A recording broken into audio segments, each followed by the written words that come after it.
இன்னைக்கு green grand வச்சு ஒரு சூப்பரான ஃபேஸ் பேக், அதாவது அந்த மெயின் வந்து கேரட் பவுடர்.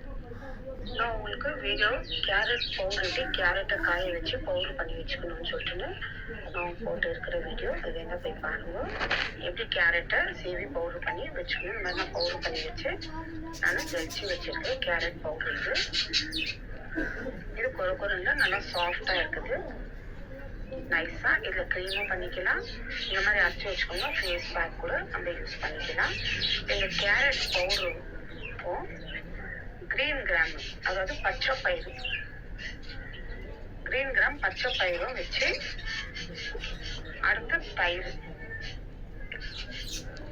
இது மூணை வச்சு ஒரு சூப்பரான ஃபேஸ் பேக்கு உங்களுக்கு ட்ரை பண்ணி நான் நல்லா எனக்கு வச்சுருக்குது. இப்போ அதுதான் உங்ககிட்ட நான் ஷேர் பண்ணி வச்சுக்கிறேன். இப்போ இந்த மாதிரி ஒரு போல் எடுத்துக்கோங்க. இது தேவையான அளவுக்கு 1 டீஸ்பூன் அளவுக்கு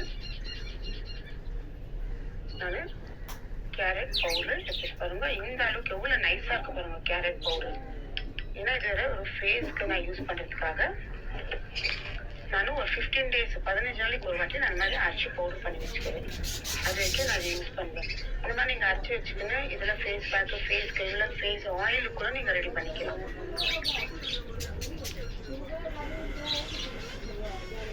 கேரட் வந்து நம்ம ஸ்கின்னுக்கும் நம்ம பாடிக்கு ஃபுல் நல்லா ரொம்ப ஹெல்த்து. இப்போ இதில் பச்சை பயிறு 1 டீஸ்பூன் அளவுக்கு, கேரட்டு பவுடரு எப்படி பண்ணணும்னு சொல்லிட்டு உங்களுக்கு நான் வீடியோ போட்டுருக்கேன். அது பாருங்க. அந்த மாதிரி கேரட் பவுடர் பண்ணி வச்சுக்கோங்க. இப்போ இந்த பச்சை பயிறு இந்த கேரட்டும் நல்லா ரெண்டும் மிக்ஸ் பண்ணிட்டு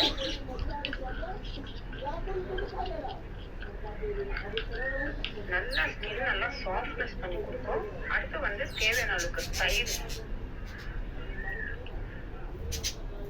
இப்போ நான் ஒரு 2 டீஸ்பூன் அளவுக்கு நான் சேர்த்துருக்கிறேன்.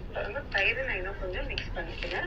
இந்த அளவுக்கு ஒரு பேக் ரெடி பண்ணிட்டு நம்ம போட்டோம்னா அவ்வளோ நல்லா ஒரு சூப்பரான ஃபேஸ் பேக்கு உங்களுக்கு ரெடி. இப்போ நல்லா கலக்கிக்கிட்டீங்கன்னா கேரட் நம்ம பவுடர் பண்ணி வச்சிருக்கிறோம், அது நல்லா சாஃப்டா இருக்கும். தயிரும் இந்த மாதிரி கொஞ்சம் கொஞ்சமா போட்டு கலக்கிக்கோங்க. ஏன்னா டைரக்டா ரொம்ப ஜாஸ்தி ஊற்றி கலக்கிட்டீங்கன்னா ஒரு ஃபேஸ் பேக் அளவுக்கு வராது.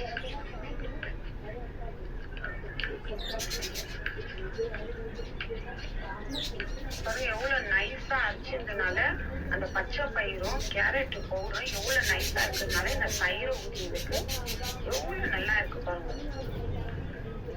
இந்த மாதிரி தான் ஒரு பேக்கை ரெடி பண்ணிக்கணும். உங்களுக்கு தேவைன்னா இது எது கரெக்டா இருக்குது இந்த மாதிரி தான் ரெடி பண்ணிக்குவேன்.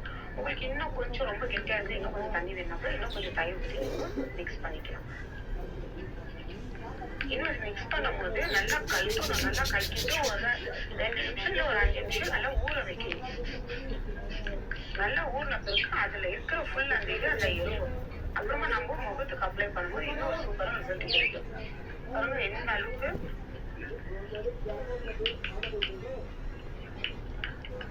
இப்போ இந்த மாதிரி ஃபேஸ் பேக்குக்கு ரெடி. இன்னும் ட்ரை பண்ணி பாருங்க. நல்லா நம்மளுக்கு கேரட் நல்லா நம்மளுக்கு ஸ்ட்ரென்த்து கிடைக்குது. விட்டமின் சி எல்லாம் இருக்குது அதுல. அதனால முகத்துக்கு நம்ம போட்டோம்னா நம்மளுக்கு இன்னும் ஒரு சூப்பரான ரிசல்ட் கிடைக்கும். தயிர், பச்சை பயிறு இதெல்லாம் நல்லா ஒரு ஸ்கின்னை பிரைட் பண்ணி கொடுக்கும். இந்த மாதிரி 3 பொருளை வச்சு நல்லா ஒரு சூப்பரான ஃபேஸ் பேக்கு ரெடி. இந்த மாதிரி ட்ரை பண்ணி பாருங்க, நல்லா இருக்கும். அது இல்லாமல் இந்த காலேஜ் ஸ்டூடெண்ட்ஸ் கூட படிக்கிறவங்க அவங்க வந்துட்டு ஹாஸ்டல் இருக்கவங்களா இந்த மாதிரி செய்யணும். வீட்டுக்கு லீவ் டைமில் வந்தீங்கன்னா இந்த மாதிரி பவுட்ரு எது எது இருக்குதோ அது வீடியோ போட்டுருக்கேன். இந்த மாதிரி பவுடரெல்லாம் நீங்கள் செஞ்சு வச்சுக்கின்னு நீங்கள் காலேஜில் நீங்கள் ஹாஸ்டலில் இருக்கும்போது இந்த மாதிரி நீங்கள் யூஸ் பண்ணிக்கலாம். வீட்டிலே நீங்கள் அரைச்சி எடுத்துட்டு போகலாம். ஏன்னா நீங்கள் வேறு க்ரீம் அது இதெல்லாம் யூஸ் பண்ணுறீங்களோ, நான் எந்த க்ரீம் எதுவுமே யூஸ் பண்ணல. இந்த மாதிரி எல்லாம் இந்த மாதிரி இயற்கையான பொருள் தான். ஏன்னா எங்கள் அம்மாவுடைய பாட்டி அவங்க சொல்லி கொடுத்தது. அவங்க வந்து எங்கள் அம்மா எனக்கு சொன்னாங்க.